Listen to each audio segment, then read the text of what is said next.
বিদায় হজে আমার হাবিব সাল্লাল্লাহু আলাইহি ওয়াসাল্লাম লাইভ ভাষণ দিতেছেন, বয়ান চলতেছে, এমন সময় একটা আয়াত নাজিল হইল। ওই সময় ওই মুহূর্তে একটা আয়াত নাজিল হইল, আল ইয়াউমা আকমালতু লাকুম দীনাকুম ওয়া আতমামতু আলাইকুম নি'মাতি ওয়া রাযীতু লাকুমুল ইসলাম দীনা। আল্লাহর পক্ষ থেকে ঘোষণা আসলো, আজ দিন পরিপূর্ণ হয়ে গেছে। রাসূল করিম সাল্লাল্লাহু আলাইহি ওয়াসাল্লামের মৃত্যুর মাত্র 81 দিন পূর্বে আয়াত নাজিল হইছে, আল ইয়াউমা আকমালতু লাকুম দীনাকুম ওয়া আতমামতু আলাইকুম নি'মাতি ওয়া রাযীতু লাকুমুল ইসলাম দীনা।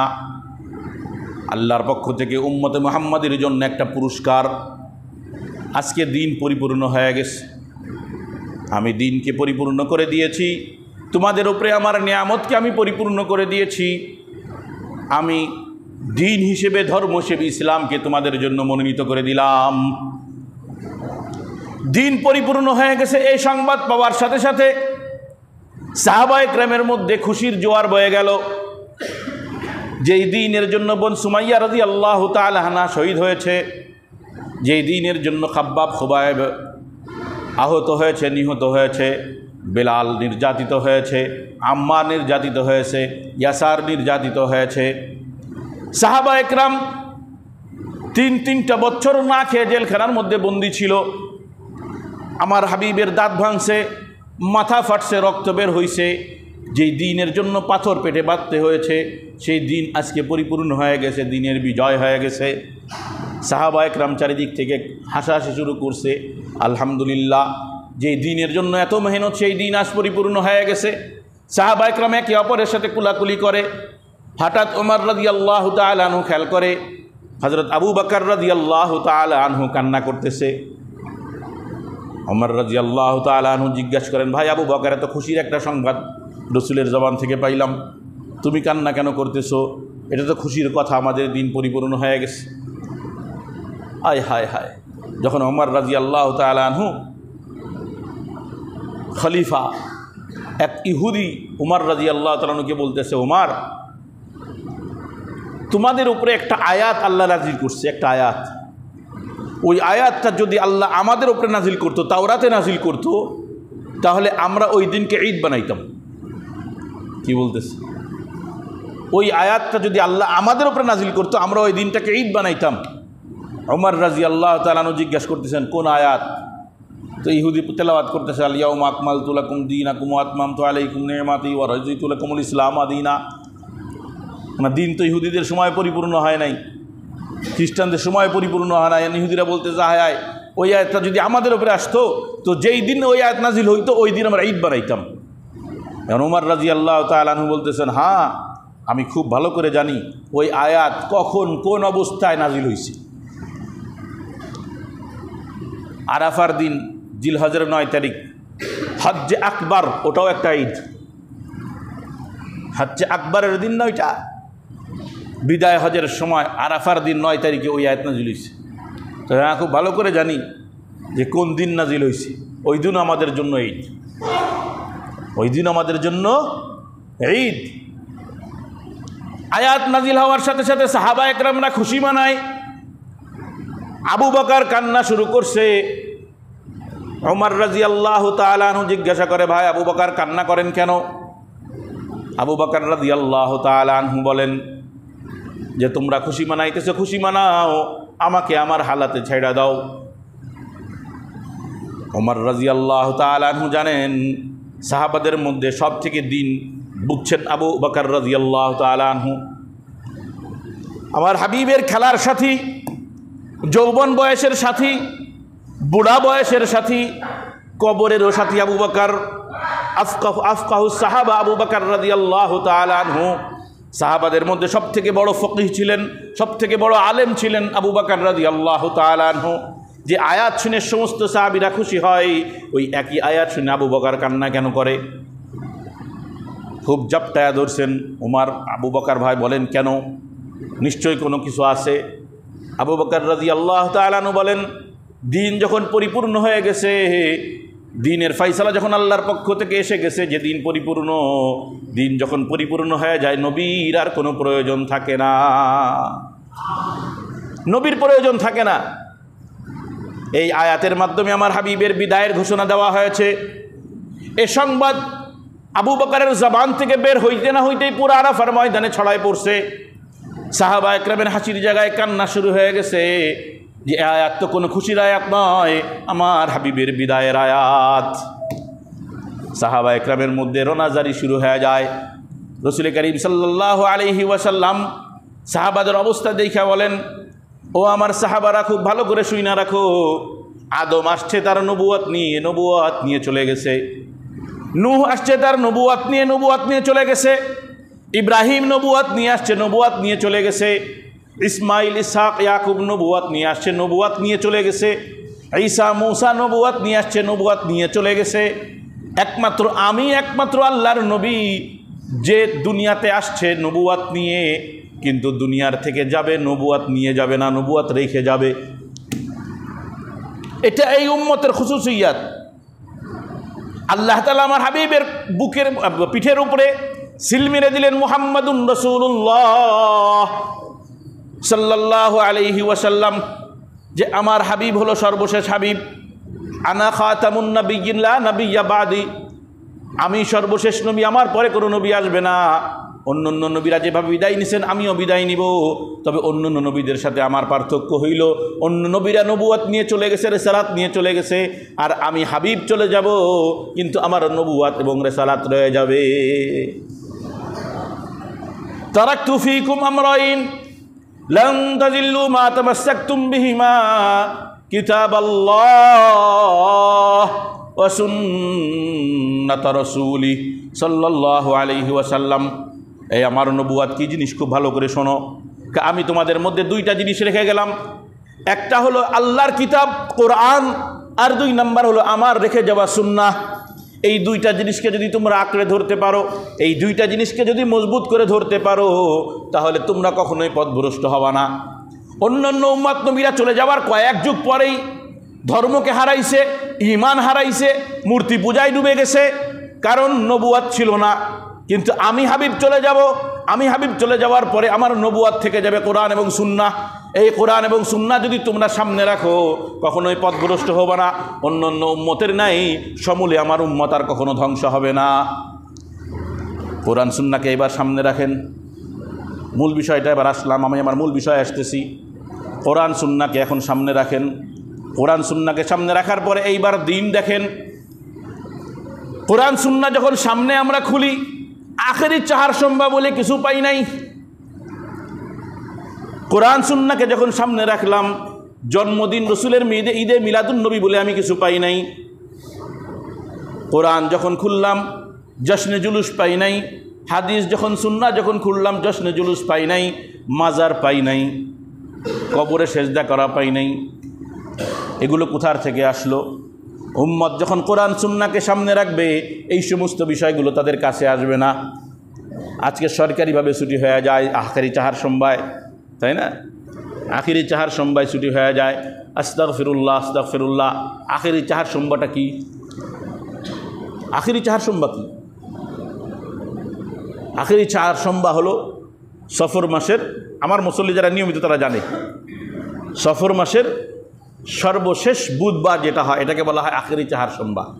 চাহার সম্বা মানে বুধবার, ফার্সি শব্দ। তো চাহার সম্বা সফর মাসের শেষ বুধবারকে আখেরি চাহার সম্বা বলে। তাদের দাবি এই দিন তারা আনন্দ করে, একদল আমাদের মুসলমান ভাইয়েরা একদল আনন্দ ফুর্তি করে। কেন? এই দিন রসুল অসুস্থতা থেকে সুস্থ হয়েছিলেন। কি হয়েছিলেন? তো রসুল যেহেতু মৃত্যু শয্যায় ছিল, তো এই সময় অসুস্থ থেকে সুস্থতা হয়েছে, তো এই জন্য ওই দিন একটা আনন্দ ফুর্তির দিন বানাও। চিন্তা করে দেখছি, রসুলের বিদায়ের সময়, এখন সময় নেই, এই অবস্থায় তারা কি বানাইতেছে? আল্লাহ আল্লাহ আল্লাহ। তারিখ সিরাতের কিতাব পড়বেন নিজেরা, কত সময় তো নষ্ট করেন। আর রাহিকুল মাখতুম পড়বেন, সিরাতে ইবনে হিশাম পড়বেন, রসুল করিম সাল্লাল্লাহু আলাইহি ওয়াসাল্লামের পুরা জিন্দেগি পড়বেন। দেখবেন জীবন বনে গেছে, ব্যক্তি জীবন, পারিবারিক জীবন, সামাজিক অবস্থান সব পাল্টে গেছে। দিল অন্যরকম হয়ে যাবে আমার হাবিবের পুরা জিন্দেগি যদি পড়েন। রসুল করিম সাল্লাল্লাহু আলাইহি ওয়াসাল্লাম বিদায় হজ করলেন 10ম হিজরিতে। ভালো করে খেয়াল করেন, খুব সংক্ষিপ্ত করে বলতেছি যে আখেরি শাহর সম্ভা কোথার থেকে আসলো, আর ঈদে মিলাদুন্নবী বা কোথার থেকে আসলো। সরকার ঘোষণা দেয় অমুক দিন ঈদে মিলাদুন্নবী হবে, সুতরাং সরকারি ছুটি। আয় হায়, এক তো দিবস পালন করা ইসলামে নাই, জন্মদিন পালন করা ইসলামে নাই, আবার তার উপলক্ষে আবার ঈদ বানাইতেছে। হ্যাঁ, আল্লাহ আল্লাহ আল্লাহ। রসুল করিম সাল্লাল্লাহু আলাইহি ওয়াসাল্লাম বিদায় হজ শেষ করে যখন মদিনায় ঢুকছেন, তখন 11তম হিজরি শুরু হয়ে গেছে, মুহররম শুরু হয়ে গেছে। মুহররম, এরপরে সফর, মুহররম মাস, এরপরে সফর মাস, এরপরে রবিউল আউয়াল। এখন যে শুরু হয়েছে, রবিউল আউয়াল চলতেছে, রবিউল আউয়াল চলমান এখন। সফরের 26 তারিখ সোমবার, খুব ভালো করে শুনেন, তারিখটা মিলাবেন তাহলে বুঝে আসবে। সফরের 26 তারিখ সোমবার রসুল করিম সাল্লাল্লাহু আলাইহি ওয়াসাল্লাম রোমকদের বিরুদ্ধে একটা বাহিনী তৈরি করলেন। হযরত উসামা ইবনে যায়েদ রাদিয়াল্লাহু তাআলা, মাত্র 17 বছর বয়স, তাকে সেনাপ্রধান বানাইলেন। আর তার অধীনে কারা আছে জানেননি? আবু বকর, ওমর, বড় বড় সাহাবারা, আলী, উসমান বিন মাসউদের মতন বড় বড় সাহাবারা হলো সেনাপ্রধানের অধীনে। সেনাপ্রধানের বয়স কত? 17 বছর, মাত্র 17 বছর। 17 বছরের একজন এরকম নির্বাচন করুক দিদি, গ্যাঞ্জাম লেগে যাবে। আরে ছেলে ফেলে দিয়ে এসে মাথার উপর ঠেকাই দিচ্ছেন, খায় কাজ পান না। আয় হায়। রসুল করিম সাল্লাল্লাহু আলাইহি ওয়াসাল্লাম বাহিনী তৈরি করার আদেশ করলেন। 26 তারিখ, 27, 28 বুধবার, সফরের শেষ বুধবার, খেয়াল করেন, রসুল করিম সাল্লাল্লাহু আলাইহি ওয়াসাল্লাম ওনার এক গোলামকে ডাকলেন, ডাইকা বললেন যে আমাকে জান্নাতুল বাকিতে নিয়ে যাও। শেষ রাতের দিকে জান্নাতুল বাকিতে গেছেন। জান্নাতুল বাকিতে যে হাত উঁচু করে রসুল দোয়া করছে। অন্য এক বর্ণনায় আছে রসুল এক জানাজায় শরীক হয়েছেন। জানাজার থেকে ফিরতে পথে বা ওই জান্নাতুল বাকি থেকে যখন ফিরতেছেন, ফিরতে পথে মাথা ব্যথা শুরু হয়েছে। খেয়াল করেন, কি শুরু হয়েছে? মাথা ব্যথা শুরু হয়েছে। এই অসুস্থতা শুরু হইল, অসুস্থতা শুরু হইল সফরের 28 তারিখ বুধবার। তাহলে সফরের শেষ বুধবার এটা রসুল সুস্থ হইল নাকি মৃত্যু সজ্জায় পড়লেন? আমার কথা বোঝেন নাই মনে হয়, বললাম তারিখের জন্য মনে রাখবেন। সফরের শেষ বুধবার 28 তারিখ রসুলের অসুস্থতা শুরু হলো। খুব ভালো করে হিসাব রাখেন, কারণ 12 তারিখে রসুল ইন্তেকাল করছে, এই ব্যাপারে সহিহ বর্ণনা আছে। সমস্ত সাহাবারাও একমত যে রসুল মারা গেছেন সোমবার রবিউল আউয়ালের 12 তারিখ। রসুল অসুস্থ ছিলেন 13 থেকে 14 দিন। কয়দিন? এবার পিছন দিকে ফিরেন, হিসাব করে বের করে নিয়ে আসেন। 13, 14 হিসাব করেন, করে দেখেন বুধবার পড়ে। রসুলের অসুস্থতা শুরু পড়ে কবে? বুধবার। হাই রে মূর্খ, রসুলের সুস্থতার ঈদ বানাইতেছো, অজান্তেই তুমি রসুলের অসুস্থতার দিনটাকে তুমি ঈদ বানাই ফেলাইছো। এত বড় মূর্খ হয়ে গেছি আমরা।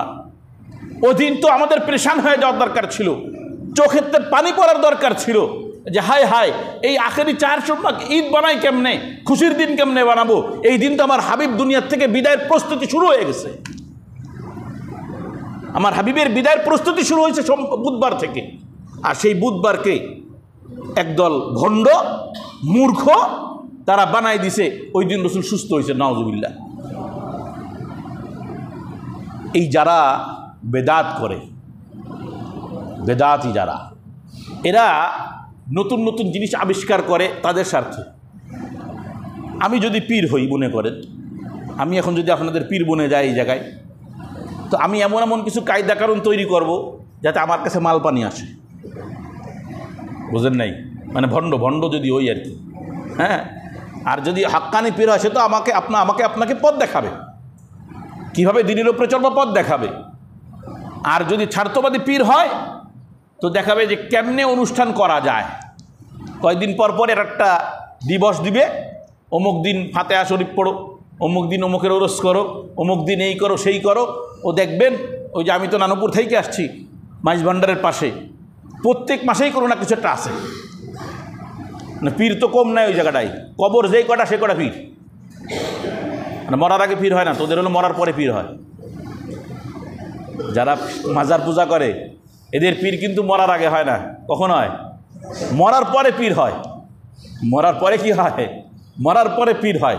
এখন যে কটা কবর সেই কটা পীর।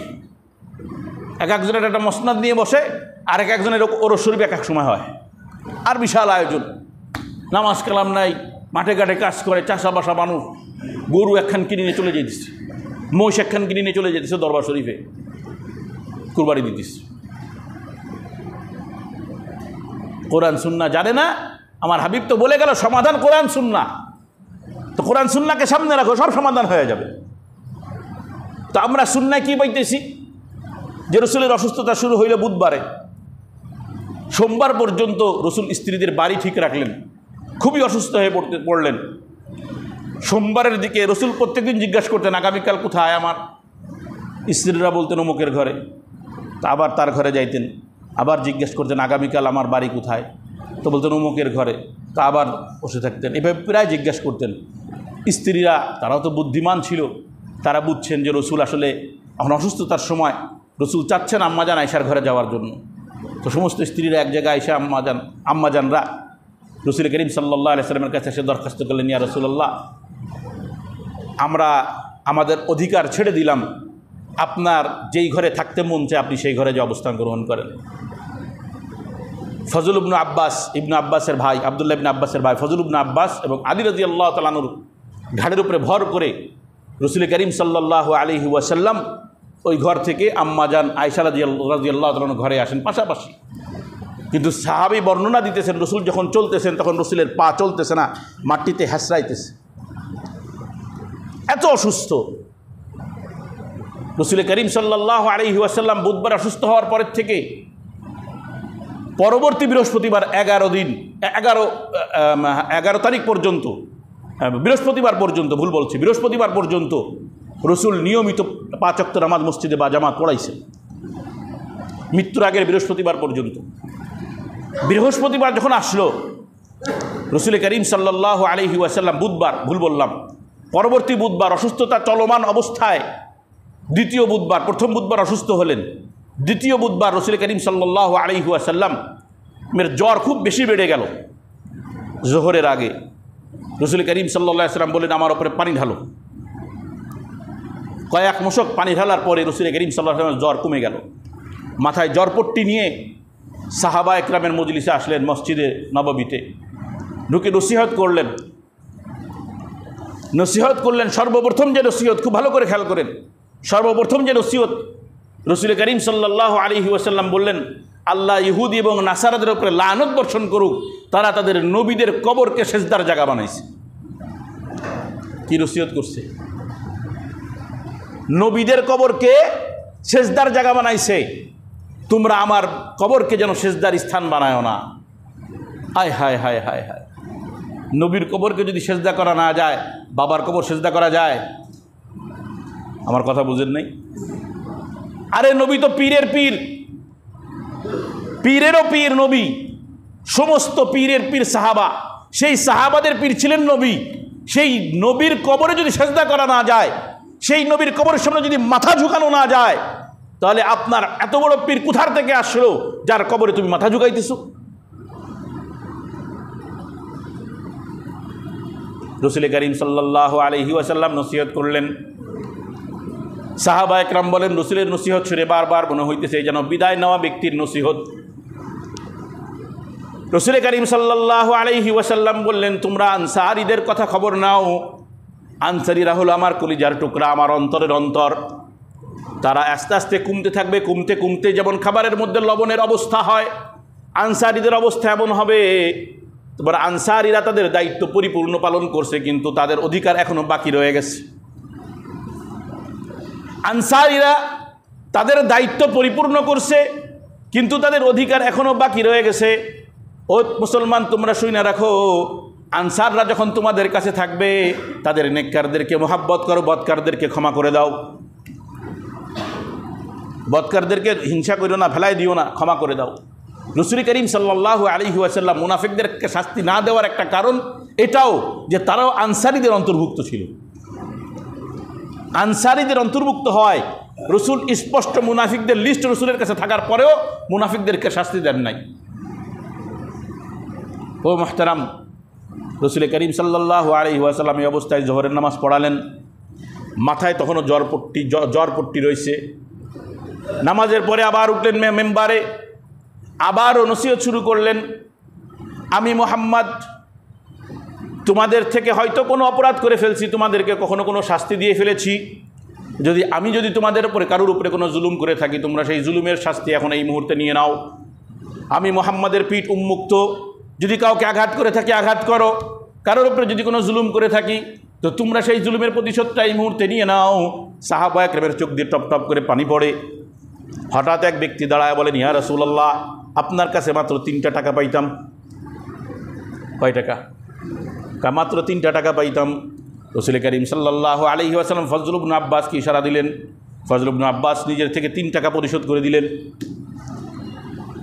এই বুধবারে রাসূল করিম সাল্লাল্লাহু আলাইহি ওয়াসাল্লাম যোহরের নামাজ পড়ালেন, আসর, মাগরিব, ঈশা পড়াইলেন। বৃহস্পতিবারের দিন রাসূল করিম সাল্লাল্লাহু আলাইহি ওয়াসাল্লাম মাগরিব পর্যন্ত 4 ওয়াক্ত নামাজ পড়ালেন। মাগরিবের পরে বারবার রাসূল করিম সাল্লাল্লাহু আলাইহি ওয়াসাল্লাম বেহুশ হয়ে যায়। হাবিব বেহুশ হয়ে যাচ্ছেন, মাথায় পানি দেওয়া হচ্ছে, মুখে পানি ছিটানো হচ্ছে, হুশ ফিরতেছেন, ঈশা রক্ত হয়ে গেছে। রাসূল করিম সাল্লাল্লাহু আলাইহি ওয়াসাল্লাম এই অবস্থায় বলতেছেন যে নামাজের সময় কি হয়েছে? আম্মাজান বলেন, হ্যাঁ নামাজের সময় হয়ে গেছে। সবাইকে নামাজ পড়ে নিছে? কয় না, সবাই আপনার অপেক্ষায় আছে। আমাকে পানি দাও, আমি অজু করব। রাসূল করিম সাল্লাল্লাহু আলাইহি ওয়াসাল্লাম অজু শুরু করছেন। অজু করতে করতেই অজুর মাঝখানে বেহুশ হয়ে যায়। আবার যখন হুঁশ ফেরে আবারও জিজ্ঞাসা করেন, আমার সাহাবীরা কি নামাজ পড়ে ফেলছে? কয় না ইয়া রাসূলুল্লাহ, আপনার সাহাবীরা এখনও নামাজ পড়ে নাই, আপনার অপেক্ষায় আছে। রাসূল করিম সাল্লাল্লাহু আলাইহি ওয়াসাল্লাম বলেন, আবার পানি দাও, আমি অজু করব। রাসূল করিম সাল্লাল্লাহু আলাইহি ওয়াসাল্লাম আবার অজু করতেছেন। অজু করতে করতে আবার বেহুশ হয়ে যায়। হুশ থেকে যখন ফিরছেন আবার বলতেছেন, সাহাবায়ে কেরাম কি, আমার সাহাবীরা কি নামাজ পড়ে ফেলছে? আম্মা জান আয়েশা বলেন, না, তারা আপনার অপেক্ষায় আছে। রাসূল করিম সাল্লাল্লাহু আলাইহি ওয়াসাল্লাম আবার অজু শুরু করছেন। অজু করতে করতে আবার বেহুশ হয়ে গেছেন। হুশ যখন ফিরছে, বেশ রাত হয়ে গেছে। আবু বকর রাদিয়াল্লাহু তাআলা আনহু সামনে দাঁড়ানো। আম্মা জান আয়েশাকে আদেশ করলেন, যাও আবু বকরকে বলো। আবু বকর যেন ইমামতি করে। রাসূল করিম সাল্লাল্লাহু আলাইহি ওয়াসাল্লামের সর্বশেষ নামাজ ছিলেন। জামাতের সাথে ইমামতি করে সাহাবাদেরকে নামাজ পড়াইছিলেন বৃহস্পতিবার, মৃত্যুর আগের বৃহস্পতিবার মাগরিবের নামাজ, যেখানে আল মুরসালাত তেলাওয়াত করেছিলেন। রাসূল করিম সাল্লাল্লাহু আলাইহি ওয়াসাল্লাম ইশার নামাজ যখন পড়াইতে অক্ষম হয়ে গেছেন, আর ঘর থেকে বের হতে পারেন নাই, আবু বকর রাদিয়াল্লাহু তাআলা আনহুকে ইমামতির আদেশ দিলেন। শনিবারের দিন রাসূল করিম সাল্লাল্লাহু আলাইহি ওয়াসাল্লামের জোহরের সময় একটু ভালো লাগছে।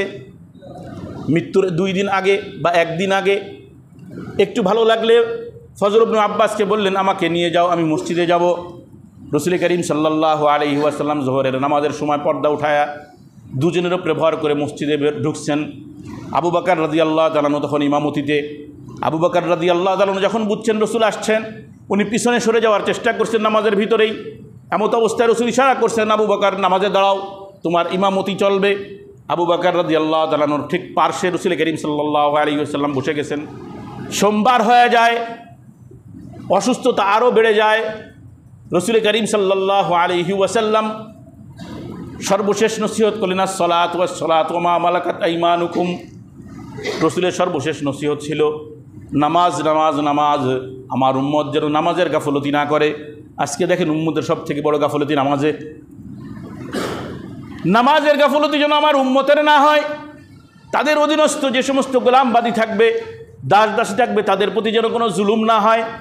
মৃত্যুর আগের দিন রাসূল করিম সাল্লাল্লাহু আলাইহি ওয়াসাল্লাম তার সমস্ত দাস দাসীদেরকে ডাকলেন এবং ডেকে সবাইকে আজাদ করে দিলেন। আম্মা জান আয়েশাকে জিজ্ঞাসা করলেন, আমার কাছে কি পরিমাণ অর্থ আছে? আম্মা জান আয়েশা বললেন, মাত্র 7 টাকা আছে। কয় টাকা? মাত্র 7 টাকা আছে। রাসূল করিম সাল্লাল্লাহু আলাইহি ওয়াসাল্লাম ওই 7 টাকা বের করে ফজল ইবনে আব্বাসের কাছে দিলেন, দিয়ে বললেন, সদকা করে দাও। আমার হাবিব যখন দুনিয়ার থেকে বের হয়েছেন, দুনিয়ার থেকে বিদায় নিয়েছেন, একটা অর্থ তার কাছে ছিল না, বরং আমার হাবিব ওই মুহূর্তে ঋণগ্রস্ত ছিলেন। সংসার চালানোর জন্য এক ইহুদির কাছ থেকে কিছু আটা ধার করেছিলেন, খাবার ধার করেছিলেন। সেই খাবারটা ঋণ দিয়েছিলেন তার নিজের বর্ম। আবু বকর রাদিয়াল্লাহু তাআলা আনহু খলিফা হওয়ার পরে ওই আটা পরিশোধ করে বর্মটা উঠাই নিয়েছিলেন। রাসূল করিম সাল্লাল্লাহু আলাইহি ওয়াসাল্লাম সোমবার সকালে আবু বকর রাদিয়াল্লাহু তাআলা আনহু নামাজ শুরু করছেন, ফজরের নামাজ বা জামাত চলতেছে, তেলাওয়াত চলতেছে। রাসূল করিম সাল্লাল্লাহু আলাইহি ওয়াসাল্লামের দিল মসজিদের ভিতরে। হঠাৎ পর্দাটা উঠাইছেন সাহাবায়ে কেরামকে এক নজর দেখার জন্য।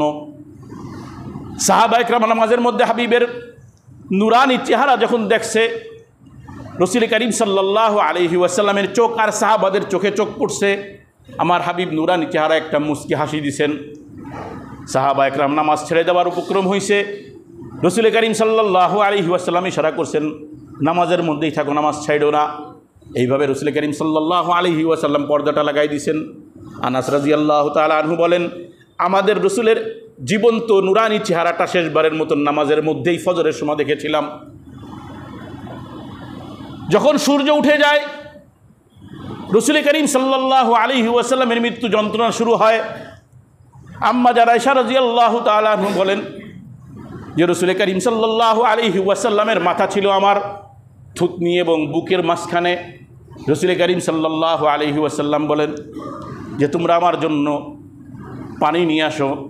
রাসূল করিম সাল্লাল্লাহু আলাইহি ওয়াসাল্লাম পানি নিয়ে আসেন। পানি নিয়ে আসার পরপরই রাসূল পানি নিয়ে বারবার মুখের মধ্যে মারতেছেন, অজুর পতন করে পানি মারতেছেন আর বলতেছেন, আল্লাহুম্মা ইন্নী আলা সাকারাতিল মাউত, মাওলা মৃত্যুর কষ্টে তুমি আমার সহযোগী হয়ে যাও, মৃত্যুর কষ্টে তুমি আমার সহযোগী হয়ে যাও। এমত অবস্থায় দেখেন আব্দুর রহমান ইবনে আবু বকর আম্মা জান আয়েশার ভাই, হাতে একটা মিসওয়াক। রাসূল করিম সাল্লাল্লাহু আলাইহি ওয়াসাল্লাম মিসওয়াকের দিকে তাকায় আছেন। কথা বলার মতন শক্তি ছিল না। আম্মা জান আয়েশা বুঝছেন রাসূল করিম সাল্লাল্লাহু আলাইহি ওয়াসাল্লামের মিসওয়াক করতে মন চাইতেছে। আম্মা জান আয়েশা ভাইয়ের কাছ থেকে মিসওয়াকটা নিছেন, নিজে মুখ দিয়ে চাবাইছেন, চাবায়া রসুলকে দিছেন। রসুল মিসওয়াক করছেন, মিসওয়াক করে আবারও পানি নিছেন, কুলি করছেন, অজুর মতন করে মুখ ধুইছেন আর বারবার দোয়া করতেছেন, আল্লাহুম্মা ইন্নী আলা সাকারাতিল মাউত, আল্লাহুম্মা ইন্নী আলা সাকারাতিল মাউত, আল্লাহ মৃত্যুর কষ্টে তুমি আমার সহযোগী হয়ে যাও। আল্লাহুম্মা রফিকাল আলা, আল্লাহুম্মা রফিকাল আলা, আল্লাহ তুমি সব থেকে বড় বন্ধু, তুমি তোমার বন্ধুকে মৃত্যুর সহযোগী হয়ে যাও আর তুমি তোমার বন্ধুকে তোমার বন্ধু হিসেবে কবুল করে নাও। এইভাবে রাসূল করিম সাল্লাল্লাহু আলাইহি ওয়াসাল্লাম আল্লাহুম্মা রফিকাল আলা, আল্লাহুম্মা রফিকাল আলা 3 বার থেকে 4 বার এই শব্দটা উল্লেখ করার পরে আম্মা জান আয়েশার বুকের উপরেই ঝুঁকে পড়েন। আম্মা জান আয়েশা বলেন যে আমি রাসূলের মৃত্যুর যন্ত্রণা যখন দেখছি, কোনো ব্যক্তির মৃত্যুর যন্ত্রণা যদি নাও হয় আমার কাছে আফসোস হয় না, কারণ এক সরওয়ারে কায়নাত সরদারে দো আলমের মৃত্যুর যে কষ্ট ছিল সেই কষ্টটা আমি অনুভব করেছিলাম, কারণ রাসূলের মাথাটা ছিল আমার বুকের উপরে। রাসূল করিম সাল্লাল্লাহু আলাইহি ওয়াসাল্লাম মৃত্যুর কষ্টের জন্য বারবার আল্লাহর কাছে দোয়া করতেছিলেন। আজকে রাসূল করিম সাল্লাল্লাহু আলাইহি ওয়াসাল্লাম 12 তারিখে বিদায় নিলেন। আজ এই 12 তারিখে বিদায় নেওয়ার কষ্টটা তো মুসলমানদের মধ্যে থাকার দরকার ছিল। আজ মুসলমান রাসূলের বিদায়ের কষ্ট ভুইলা মিথ্যা বানোয়াটি একদিন বানাই নিছে রবিউল আউয়ালের 12 তারিখ রাসূলের জন্মদিন। আজকে ওই দিন ঈদে মিলাদুন্নবী বানানো শুরু করছে, অথচ ইতিহাসের পাতায় দেখলে দেখা যায় রাসূল করিম সাল্লাল্লাহু আলাইহি ওয়াসাল্লাম 12 তারিখে জন্ম নেন নাই, 8 তারিখ অথবা 9 তারিখ রবিউল আউয়ালের 8 তারিখ অথবা 9 তারিখ জন্মগ্রহণ করেছিলেন। সোমবার জন্মগ্রহণ করেছিলেন, সোমবার মৃত্যুগ্রহণ করেছেন, আর সাথে সাথে সোমবার 12 তারিখে মৃত্যুগ্রহণ করেছেন। এ ব্যাপারে সম্পূর্ণ সমস্ত ইতিহাসবিদ, সাহাবায়ে কেরাম, সমস্ত মুসলমান একমত যে এই দিন রাসূল বিদায় নিয়েছিল। আরে মোহাব্বতে রাসূল পেয়ারা হাবিব দুনিয়ার থেকে যে দিন বিদায় নেয়, ও মুসলমান তুমি কেমন মুসলমান? ওই দিন কিভাবে তুমি ঈদ মানাও, ওই দিন কিভাবে তুমি খুশি মানাও? একজন মা, একজন বাবার সন্তান যখন চলে যায়, ওই বাপ মা কি আর কোনো দিন পারে সন্তানের জন্মদিন পালন করতে? মৃত্যুর শোক সারা জিন্দেগি বয়ে বেড়ায় বাপ মা। আর তুমি হাবিবের উম্মত, হাবিবের ভালোবাসার দাবিদার, আজকে হাবিবের শোক দিবস, ইসলাম তো শোক দিবসও দেয় নাই, ইসলাম তো শোক দিবসও দেয় নাই। সাহাবায়ে কেরাম আল্লাহু আকবার, আল্লাহু আকবার। ইবনে মাসউদ রাদিয়াল্লাহু তাআলা যখন হাদিস পড়াইতেন ছাত্রদেরকে, তো হাদিস পড়ানোর সময় যখনই বলতো ক্বালা রাসূলুল্লাহি সাল্লাল্লাহু আলাইহি ওয়াসাল্লাম, বলতে দেরি, চোখ দিয়ে পানি পড়তে দেরি হইতো না। সাহাবায়ে কেরাম বলতেন, তার সাথীরা ছাত্ররা বলতো যে যতবার হাদিস পড়াইতো সাল্লাল্লাহু আলাইহি ওয়াসাল্লাম বলার সাথে সাথে তার চোখ দিয়ে পানি পড়তো। দাড়ি ভিজে যাইতো, জামা ভিজে যাইতো, পরেশান হয়ে যাইতো। সামনের অংশ বলতে অনেক সময় লাগতো, হাদিসের বাকি অংশ বলতে। সাহাবায়ে কেরামরা তো জিন্দেগিভর রসুলের শোক পালন করে গেছে। তারা 12 রবিউল আউয়ালে শোক পালন করে নাই, তারা জিন্দেগিভর শোক পালন করছে। বিলাল রাদিয়াল্লাহু তাআলা মদিনার থেকে বের হয়ে গেছে, যে যেখানে রসুল নাই আমি সেখানে কি করে থাকি। দীর্ঘদিন পরে আসছে মদিনায়, আসার পরে সবাই অনুরোধ করছে, বেলাল ভাই আপনার জবানে কতদিন আজান শুনি না, একটু আজান শোনান। এক ওয়াক্ত আজান দেওয়ার অনুরোধ করছে, আজান দেওয়া শুরু করছে।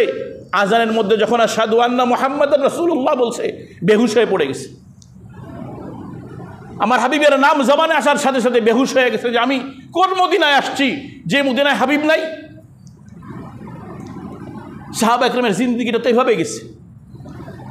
ও মুহতারাম ভাইও, যেই কথাটা বলতে চাইছি, আল ইয়াউমা আকমালতু লাকুম দীনাকুম, আল্লাহ বললেন দিন পরিপূর্ণ করে দিয়েছি। ও আমি খেয়াল করিনি, সময় শেষ হয়ে গেছে, দুঃখিত, আমি ছেড়ে দেব, আগামী সপ্তাহে আবার বলবো ইনশাল্লাহ। তো যে বিষয়টা নিয়ে আমি আলোচনা আগামী সপ্তাহে করব, দিন যখন পরিপূর্ণ হয়ে গেছে, তো দিন পরিপূর্ণ হয়ে যাওয়ার পরে নবুয়াতও পরিপূর্ণ হয়ে গেছে, নবীদেরও আর প্রয়োজন নাই। সুতরাং দিন যখন এসে গেছে, আর ওই দিনের পরে চলার জন্য রসুল দুইটা জিনিস দিয়েছেন, কোরআন এবং সুন্নাহ। এই কোরআন সুন্নাহর বাহিরে না কোনো দিন আছে, না কোনো ধর্ম আছে, আবার কোরআন সুন্নাহর ভিতরে অতিরিক্ত কোনো বিষয়ও ঢুকানোর কোনো সুযোগ নাই, কারণ দিন পরিপূর্ণ। যে জিনিস পরিপূর্ণ হয়ে যায়, ওই জিনিসের ভিতরে আর কিছু দেওয়াও যায় না, রাখাও যায় না, ওখান থেকে কোনো কিছু বের করে কমানোও যায় না, নাহলে তো পরিপূর্ণতা থাকবে না। আমাদের মুসলমানদের বর্তমান অবস্থা হয়ে গেছে কেমন, যে আল্লাহ বলে দিলেন দিন পরিপূর্ণ, এখন আমরা একদল দিনের মধ্যে ঢুকাই আর আরেক দল দিনের থেকে কিছু বের করি। ইনশাল্লাহ এই দুই প্রকারের উদাহরণ নিয়ে আগামী সপ্তাহে আলোচনা করব। আখিরু দাওয়ানা আলহামদুলিল্লাহি রাব্বিল আলামিন।